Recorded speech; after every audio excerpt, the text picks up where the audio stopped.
Hello, everyone, and welcome to another edition of Midweek Minutes.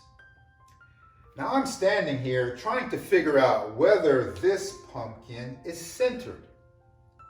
And the reason I'm trying to figure that out is because I'm trying to arrange things, trying to put out the Thanksgiving decorations, because I'm getting ready for my wife and my daughter, who have been gone for almost 3 weeks, to return tomorrow. So I'm trying to set things up. So in the next 24 hours, things are going to be centered around getting ready for the return of my wife and my daughter.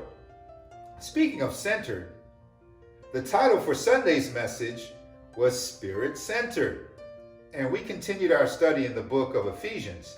And our passage was Ephesians 5, verses 21 to 30. Now, we had a lengthier passage than usual, so I'm not going to read the passage. But I do want to highlight a few points. And I want to start off by first cherry picking one of the verses that kind of highlights the central theme. That is verse 21. It says, "And further submit to one another in reverence for Christ." Now the Apostle Paul is continuing to instruct the Ephesians and us on how we can live by the Spirit's power. And now we're getting into Spirit-guided relationships. And specifically, he's talking about husbands. But these relationships apply to all of us. Now, here is one point from Sunday's message. When we submit out of reverence to Christ, the blessings in our marriage, in our relationships, flow.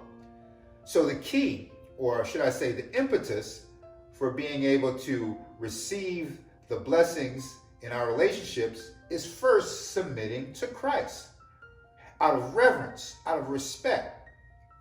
Now I'm here trying to rack my brains. I figured it out though, on if this pumpkin is centered.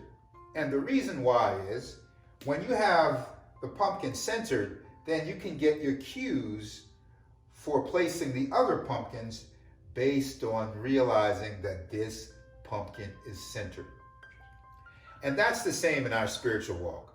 When we keep Jesus at the center, when we live a Spirit-centered life, then our relationships are able to be in alignment. Now you may ask, wow, you're getting ready for your wife to come back and doing all of this? What about you? Well, I don't want to live a self-centered life. I want to live a other-centered life. And in marriage, that's the key. I live other-centered because I am Spirit-centered, and then I can be in proper alignment with my wife. Now, the married life, it's not always going to be a bed of roses. It's not always going to be smooth sailing.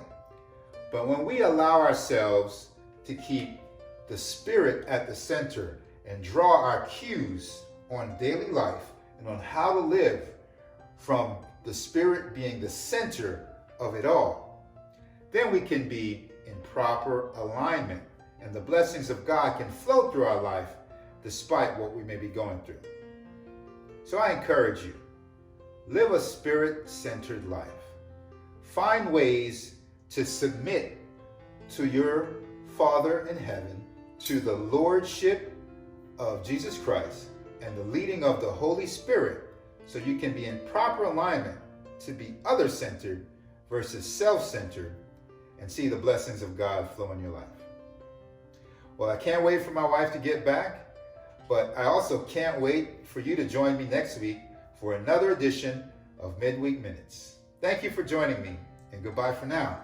Man, I gotta get this stuff ready. I gotta get these decorations done. Woo!